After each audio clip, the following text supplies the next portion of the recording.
Hello and welcome to the Cut and the Dry here on the Life Given Radio. I'm your host, Kip Mock, and I'm here with my co-host, Isaac Lopez. How's it going, Isaac? It's going pretty well. Sweet. He was sick last week, so we apologize for the late episode, but thanks for bearing with us. Yeah. We're going to get right into it. Let's roll. Even though I had an extra week to prepare, I didn't. Well, I was supposed to loop back to you to try to get a lunchtime recording sometime during the work week. That didn't happen until Thursday. I'm like, hey, we should just record Saturday. Let's just keep it with it. So we had to flex the schedule, and Kip was kind enough to wait. So no worries. Well, we've got a fun topic today, and as I mentioned, I didn't really get the time. Well, I didn't make the time to prepare. Right. Let's be honest here, Kip. And so I'm going to work out what I have to say as we go along. So enjoy the ride. Pay no attention to all of the cuts. We're going to start out with, we're going to try to fit this topic into our normal format. Try to get back into our normal It's been a couple format. weeks. Been a couple episodes. So, indubitable.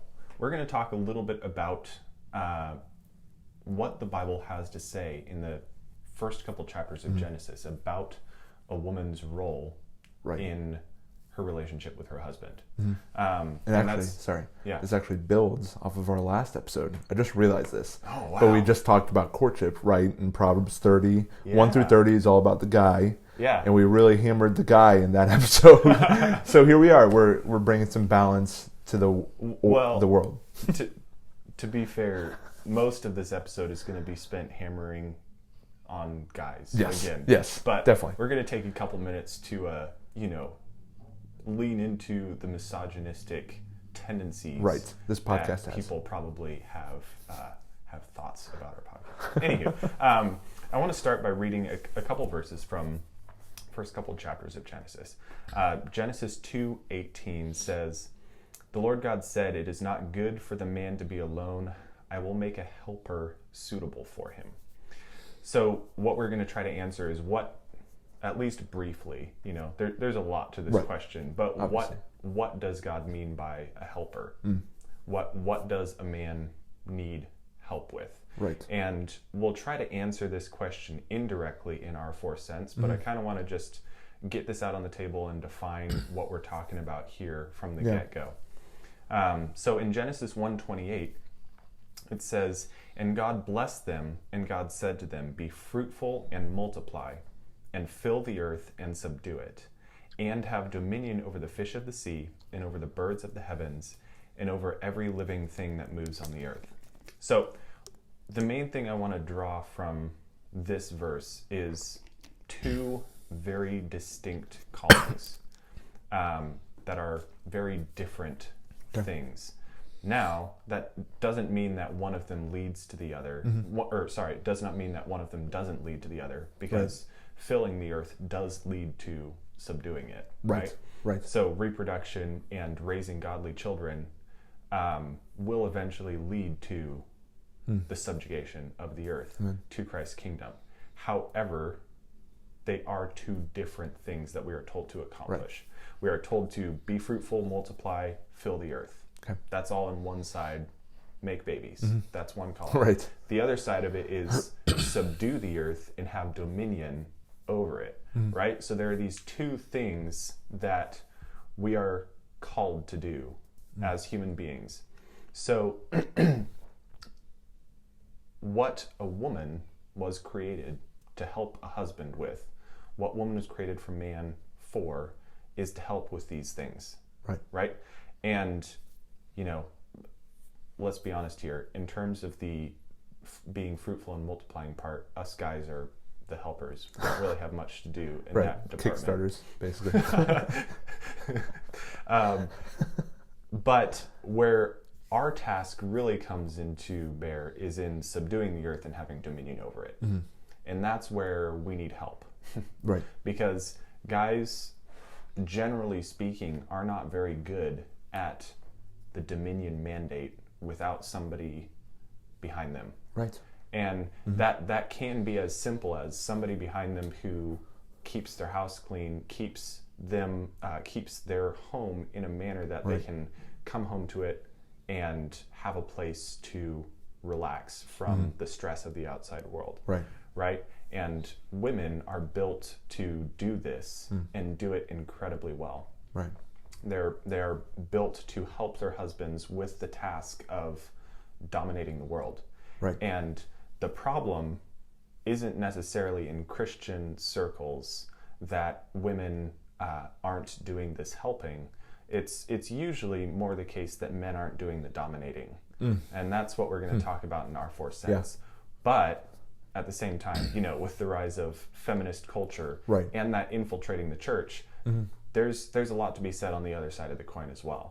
Women need to remember what they were created for and do it. Do you have anything to add to that, Isaac? Yeah, I mean, I would probably just expand on the women are created to maintain the home, because I think that falls in the purview of what their gifts are naturally inclined to do. To raise and nurture the children, and obviously the father needs to be heavily involved, and also, I think that the thing that the church might have made a mistake, in early American times, is to just assume that the woman can only do, clean. You can only vacuum, and you can only bathe the children, right? What I've experienced here in Moscow is that women in the home is actually a lot more of a battle cry than you would expect. I mean, there's a lot of versatility in what women are expected to do, and when they have a greater hand in raising the children, there's a lot of responsibility there. So, I mean, I think that to just kind of kick back against what feminists might say about, I can't believe Kip and Isaac said that women belong in the home, you're kind of ignoring the fact that there's a whole lot more to that dimension than, because in our culture we have a tendency to minimize the importance of a motherly role, when really God and in his creation glorifies what the mother does, right? Absolutely. And what the wife does. So I think, just to kind of expand on that point, there's just so much to what a woman needs to be able to do. Absolutely. There is so much to it. I mean, I can't even comprehend the amount of stuff that goes into it, and the amount of different tasks you have to balance. Managing when the baby's napping, when you can do the laundry, when you can vacuum the house, when you can go get groceries, prep for meals. All of this kind of stuff is such important work. It is the most important work. And it doesn't sound like it when I say that, just because it's 2021 and the culture has hammered it into women for 40, 50 years that you belong in the workforce, you belong doing greater things. Well, who's to say it's a greater thing? God says that being a wife and a mother is the greatest thing that you can do. And it's not just that God says that and you have to believe it. It is evident and manifest in this life. Women who, have accepted and embraced the feminist propaganda and lived their entire lives, very few of them are happy. And let me rephrase that. None of them are happy. And just went all in there. And few of them are even able to lie and say that they are happy. Most of these women look back, menopause happened 10 years ago, they're not able to have kids, and they regret it. They regret not doing what God told them to do. You will regret it in this lifetime. Not only in the life to come, but you will regret it in this lifetime if you do not embrace what God has called you as a woman to do. And I think the big thing is realizing that there are certain talents that God has given to you to take care of, and then he'll add more unto you as soon as you can show responsibility in those areas. So for men, going out and dominating the world is all about going to work and providing for your family, and then for women, it is maintaining, creating a beautiful home, and then when you look around at the families that, especially in the Moscow community, where both men and women are writing books, are involved in podcasts, are doing so much more to add to their community, just like beyond the home and beyond their marriage. It's like what the homestead is doing is creating a foundation for more versatile men and women, honestly. Yeah. Like I think that the Lord's calling, once he sees that you can do the basics, there's so much more that you're going to be able to do because of having a sure foundation at home,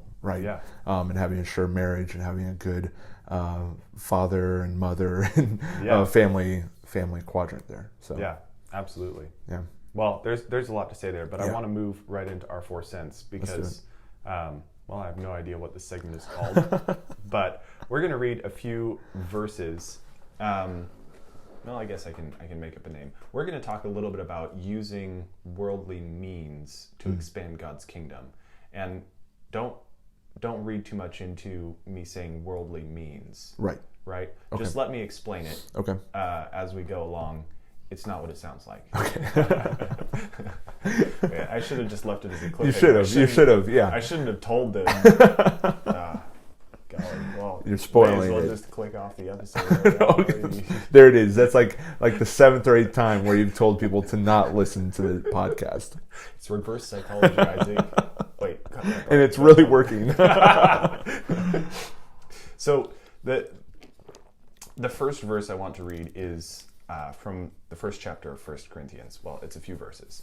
But it's 1 Corinthians 1:18-21, which says, "For the word of the cross is folly to those who are perishing, but to us who are being saved, it is the power of God.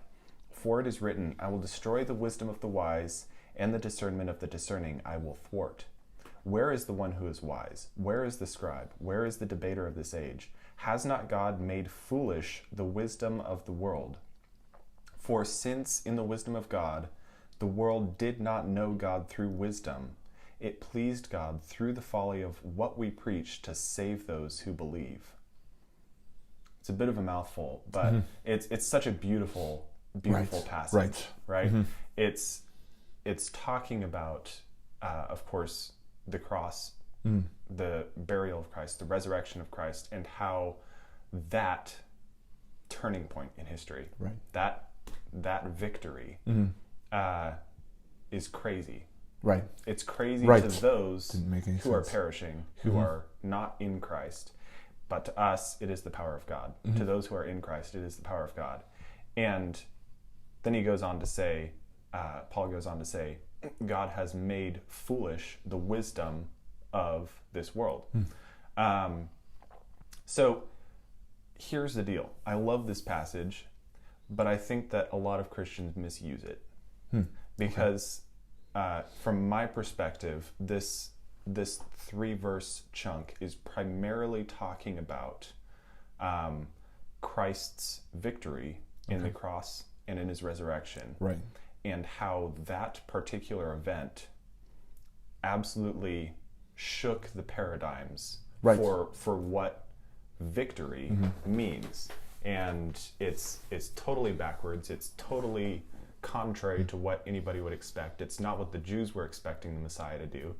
And it made foolish the wisdom of this world. Right. And so that's, from my perspective, I want to hear what you have to say on this, but from my perspective, that is almost entirely, I don't want to make a ubiquitous statement here, but I think that's what this passage is talking about. Right. What I don't think it's talking about is the wisdom of the world or the shrewdness of worldly men suddenly becoming foolish in all respects. Right. I don't think that's what it's talking about. Do you have any thoughts on that, Isaac? Or any clarifying questions? Right. I don't want to Well, okay. Just work this out with me, because I think that you're correct that it's describing what the cross did, the action of the cross and the resurrection. Yeah. And then what it was, and then what it did to the world. Yeah. Because I think you see this elsewhere in Scripture, where the wisdom of the world is turned on its head.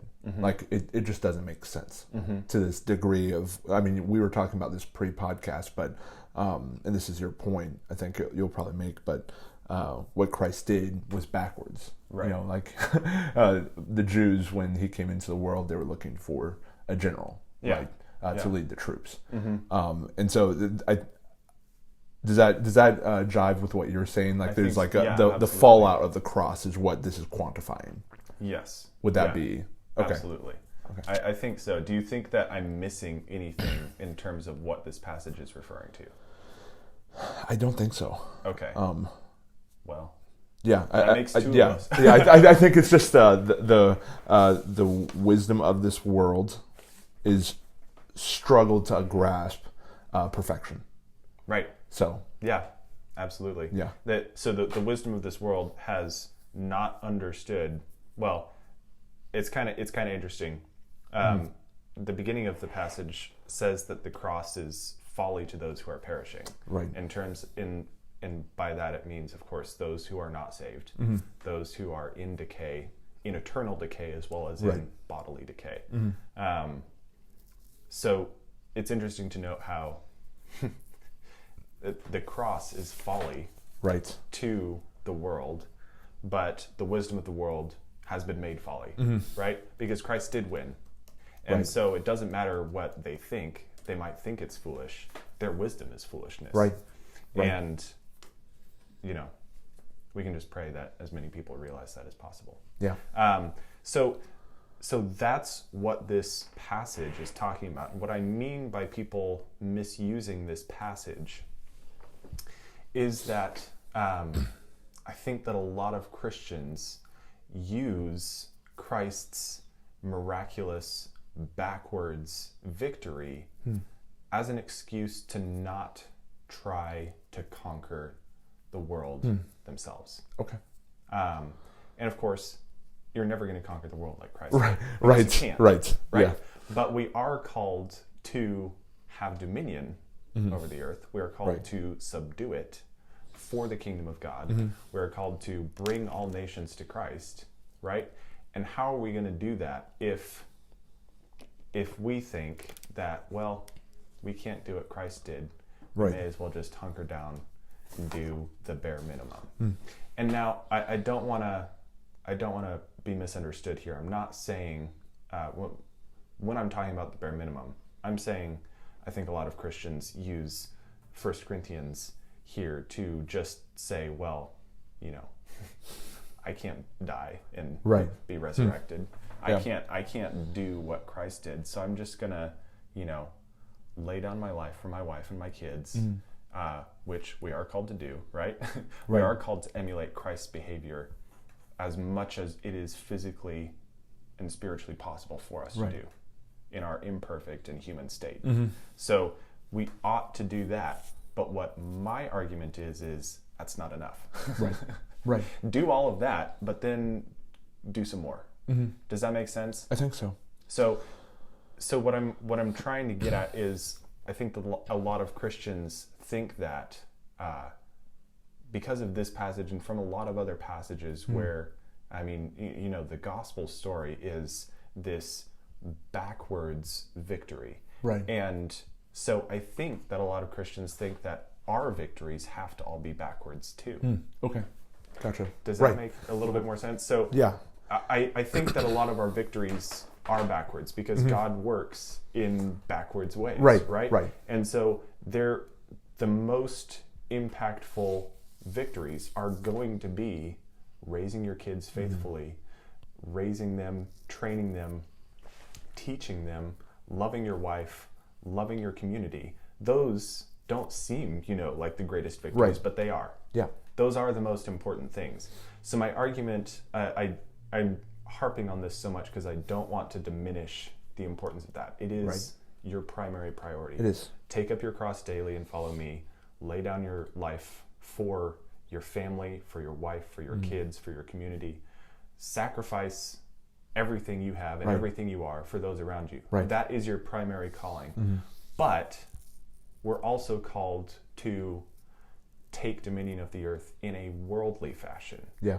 So my argument is that Christians stop at that first thing I was describing, Right. which is incredible. Yeah. That is, we're never going to achieve it perfectly. Right. But it's enough of a task to occupy us for 500 lifetimes, right? Yeah. And so I don't want to diminish that task. What I want to say is, why not do a little bit more? Right. The Bible tells us to do a little bit more. So I want to highlight that, not because it is in any way more important than what I just described, but because it is something that I think modern Christian men are missing. Okay. So I say all that to say, just because I'm emphasizing what I'm going to emphasize in the next couple verses does not mean that I'm diminishing our responsibility to emulate Christ's sacrifice in our day-to-day life. Okay. I am only emphasizing this because I think it is a deficiency in modern Christian men. Have I like clarified enough to jump into I think this, so. Isaac? I think it will also, more clarity will be brought onto the saying as you bring in these other two verses you want to get to. Okay. Yeah. Okay. Well, I don't want to be impaled on a stake.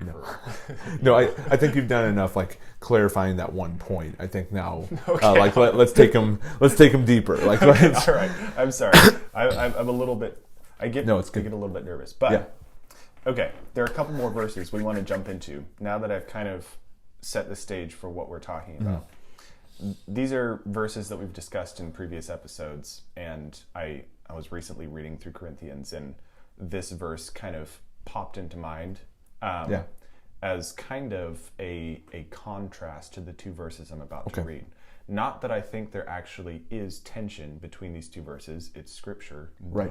But I think that there's artificial tension between these two verses because of a misreading of 1 Corinthians 1:18 through 21, and because of a lack of willingness of modern Christian men to do what Luke 16:8 through 9 and Matthew 10:16 tells us to do. Okay. So cool. Let's just read through these verses.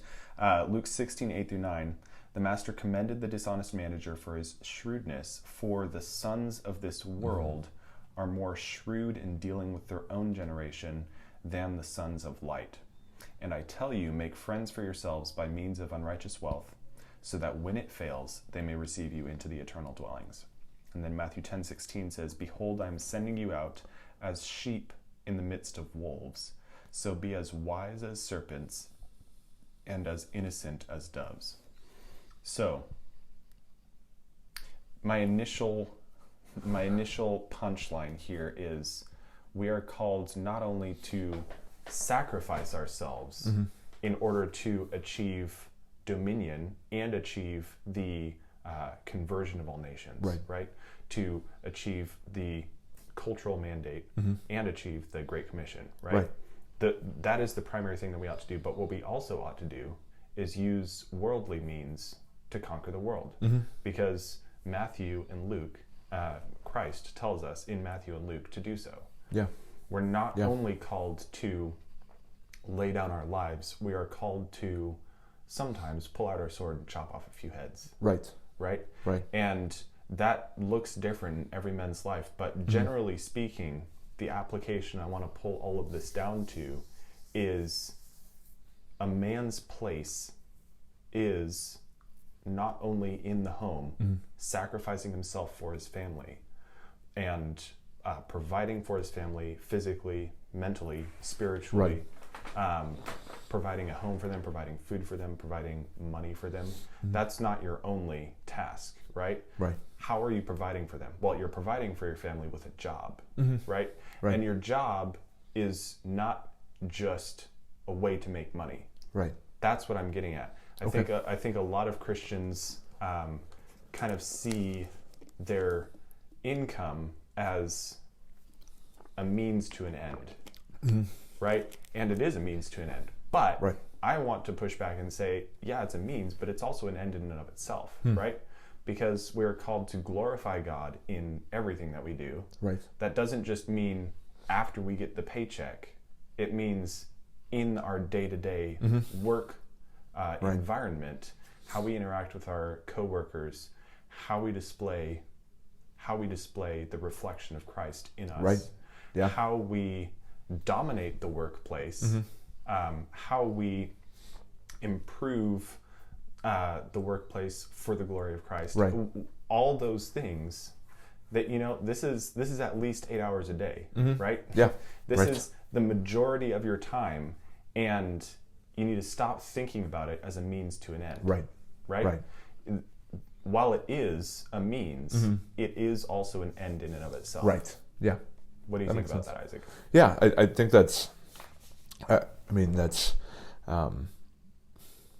think partly why I was so interested in doing this podcast when you talked about formatting this way. It really is trying to encourage men in particular to really take dominion in wherever they are, whether it's school, whether it's at a part-time job, and they're going through high school, whatever it's, and going there not just to punch the clock, but to do so joyfully. It would be more Christian to go in and punch the clock and do so with a smile on your face and look to improve the lives than to not work at all, actually. Right. I think that there's a lot to be said to what you just said. So I don't have anything to add. Okay. Yeah. Well, I know for some of you that might have been like a huge stretch. Like, where did I get these passages and bring it down to an application? So I want to try to fill in that gap a little bit. Go for it. So primarily where I'm drawing the line between these passages in this application is, it's pretty simple. We are being sent out as sheep among wolves, right? So the natural thing to happen is for us to get eaten. Right. Right. Right. So we're actually told to not allow that to happen. We're told to, in some circumstances, turn the other cheek. But in Matthew 10:16, we're told, well, you're going out as sheep among wolves. Be as wise as serpents and as innocent as doves. So find a way to not get eaten, to still conquer, to still have dominion, to still witness Christ throughout your day-to-day life. Right? That's a big task load. Yeah. Right? But it's what we're told to do. And then in Luke 16:8 and 9, the sons of this world are more shrewd in dealing with their own generation than the sons of light. So where I'm getting this application is that the primary place that you're going to be dealing with the people of this generation, the men of this age, is in the workplace, right? Because the most of the rest of your life is going to be spending time with friends from church, spending time with your wife, spending time with your kids. You're not going to be dealing with this generation, the men of this age, right? The place you're going to be dealing with those people is in your 8-hour workday. It's going to be, and that is most of your life, right? A lot of us are fortunate to work with really great Christian guys. I work for an elder in our denomination. Actually, both of the guys I work for are elders in this denomination. And so that's incredible. I love that. That's a huge blessing. And it is a huge blessing to me just to be able to work with older, wiser men as my boss. But I still have to interact with a lot of people. I'm not going to say who. Yeah, obviously. Because, sorry. I almost just started saying things. Anywho. That's why we cut. That's why we cut. We'll cut that part out. Anywho, just because I work for two elders doesn't mean I don't have to interact with other people. I have to interact with hundreds of people a week. Might be a slight exaggeration. But there's a variety a week of people from different backgrounds. And I am told to be shrewd in my dealings with men of this world. Right? And so that means that I ought to, A, be a witness of Christ in those dealings, and B, it just flat means that I need to be shrewd. Right? Because as Matthew 10:16 lays out for us in this analogy, we're sheep among wolves, right? So we want to avoid getting eaten. Right? And so that's going to look like, sometimes you need to actually stand up for yourself in a fashion that you might not think in a gut reaction is a Christ-like manner. It doesn't mean you ever, lose your temper with somebody. That's not what I'm saying. What I'm saying is you need to know where the line is in every interaction, and you need to, there are so many different things that could happen in different workplaces. So I'm not going to try to give examples, but know where the line is, know what you're willing to do, and what, if you're in a negotiation, know what you're willing to sacrifice. Right. Right. Be shrewd, right? These aren't things that people tend to think about, and it's easy to say, make friends for yourselves by means of unrighteous wealth, so that when it fails, they may receive you into eternal dwellings. That part is easy to grasp. What's not easy to grasp is the rest of it. Right. So my only application for this, and this will be my toilet talk tip, is find out how you are not engaging in culture where you have the opportunity to. Right. Find out how you're not, and this doesn't necessarily, when I say engaging with culture, I don't necessarily mean go find a person and tell them the gospel. Right. That should be something that happens down the road. But find a place where you can build a relationship. Find a place where you can build trust and witness Christ in how you work. Yeah. Right? Yeah. That you ought to be building relationships with people that you have to interact with, where the next time a deal comes up that you have to talk to this person, they're excited to talk to you because they're like, man, this guy, he's just a straight up honest dude. Yeah. He's honest in his dealings. He knows what he wants. He gets it done. That is what you want from your interactions with the world. You want them to, know that you're honest and you're not going to screw around with them, right? Right. You want to represent Christ in a godly manner. So you want to have your interactions with the outside world be godly. But what I've found is that it's also important to not be a pushover. Right. Because, some people like working with a pushover. You don't want to build relationships with that kind of person. No. But genuinely useful people in the workforce enjoy working with somebody who knows when they need to draw the line. I remember a couple of conversations I've had with certain people that I just had to tell them, no, I'm not complying with that regulation or whatever the case may be. And for whatever reason, that certain person talked to another person and found that was actually the moment where they were like, man, I like this guy. I can work with this guy. Because they realized that they couldn't just push and get whatever they wanted. People appreciate principles. It's a natural instinct, even in unbelievers, to appreciate a person who has principles they're not willing to budge on. Right. So I'm not saying go out and pick a fight for no reason, but know what your principles are and be willing to stand by them no matter what. And I tell that brief story as an encouragement to say, standing by your principles, sometimes it'll get you in trouble. Right. But sometimes people will actually appreciate it. Even those outside the faith will appreciate seeing somebody who stands up for what they believe in. Yeah. It's a natural human instinct to appreciate that kind of thing. So find a place where you can engage in culture, stick to your principles, represent Christ in a godly manner to everyone in the workforce around you, and do all of this joyfully, do all of it gratefully, but primarily just think through these 3 verses, and this wasn't very fleshed out, so we'll probably talk about this more later on. Yeah. But think through these 3 verses and jump on the Discord channel and ask us some questions, and we'll talk through this further on a later date. Definitely.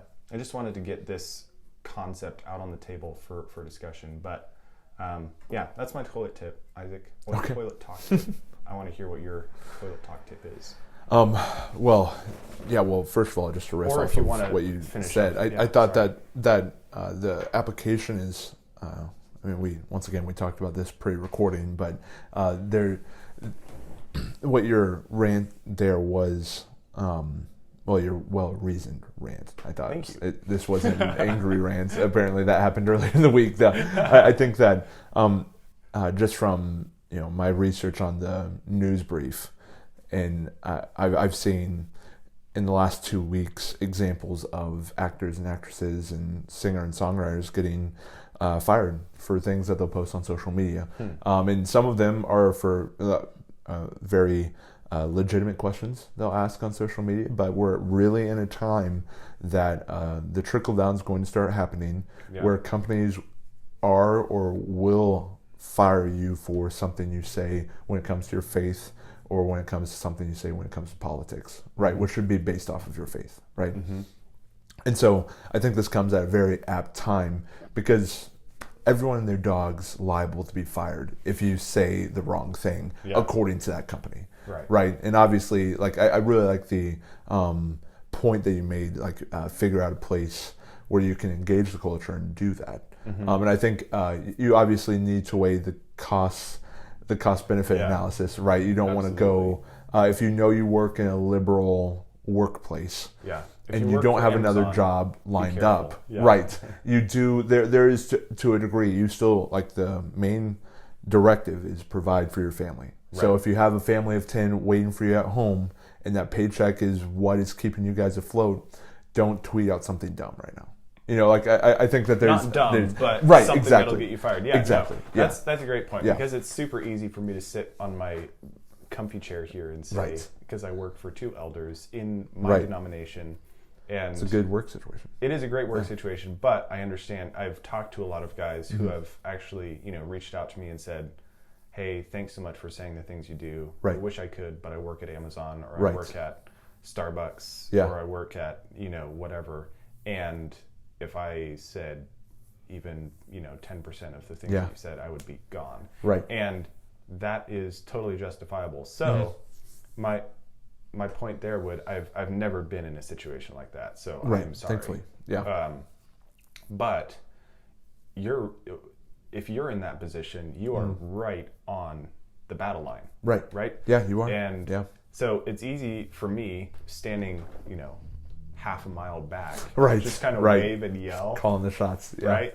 This is like nothing can happen to me. I shouldn't say that, I mean, a lot of things could happen to me, and that's scary. But I'm in a lot more of a cushy position, so absolutely, still find that spot where you can engage culture, and maybe it just means reaching out to like-minded people and furthering conversations that need to be had, because as we head into a time ruled by commies, the primary thing, one of the primary things of propaganda is shutting down dissident opinions. So let people know what you think, if it's a person you can have that conversation with without getting fired. So maybe it's something like that, but engage culture where you can.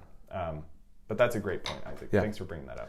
No, definitely. And my toilet tip this week is Clockify. So Kip actually put me on this scent, actually. And it's an app that you can record different projects that you're working on, your job, as well as clock the time you're spending on it and the amount of pay. There's a lot more features to it. But right now, I generally just use it to manage and prioritize all of the baskets I've got my eggs in right now. There's so many things going on right now that it would be silly of me to not try to have some management system. And it's just a very simple way of tracking, okay, how much time am I spending on my thesis? How much time am I spending on my lesson planning? There's so much to it that I can look at it and actually have a quantifiable amount of time where I can see where are my priorities right now. When it comes to work, that's numero one, right? And then there's school and then all of these other things. I can actually see what my priorities are. And I know a few of the guys that listen to this podcast are hustlers, and have a lot of different Shout stuff. Out to my boys. Right. They do so many things that having a tool like this can be really helpful. Especially if you're considering pursuing someone, you do want to have your time managed well, so that way you know how much time you can afford a relationship, because time really comes down to time is money. So and how you spend it really is very important. So absolutely, yeah, great app. I've been using it for a little over a year, and I've been using it for 8 months. Sorry, thinking of a different time management, but super duper helpful. And I'm a huge fan. So yeah, good one, Isaac. Well, do you want to send us off for the day? Sure. Yeah. Before we do sign off, though, do join the Discord server. I opened it up for the first time today in a while. And saw Kip and message me about a week ago. And I need to get better about having it. Is on my computer, but it's very accessible. We're going to have a bit more discussion based around that as we kind of get settled into the rhythm of this year. So do join that if you want to just keep up. There are, I think, already 8 or 9 people involved in the channel. So we've already got a small community growing there. So that link will be in the description to this podcast. And it will not expire. I figured out a way that you can select a link that won't expire, and it'll be there, and go ahead and click on it. And there is a web browser version that you can use. You don't have to download an app. Fantastic. So sweet. Do really consider that, because we kind of jumped into a massive topic today that Absolutely. I kind of just picked a few bubbles off the foam and talked about them, but I was kind of jumping all over the place, and it would be totally understandable if you had a lot of questions about what on earth I was talking about. Yeah, and I would love to discuss this further, either one-on-one with you guys, definitely, or perhaps in a future episode. So hop on there and shoot me a message or set up a time and we can chat. So, sounds good. Well, for the Kip and the Dry, this is Isaac. And wait, what did I call it? For the Kip and the Dry. For the Kip and the Dry. No, I was thinking of like, okay, I need to, because you always do the sign off. This is why you do the sign off. Right. Go do the sign off. Okay, already. Well, for the Cut and the Dry on the Life Given Radio, this is Kip and Isaac signing off. How are we good, guys?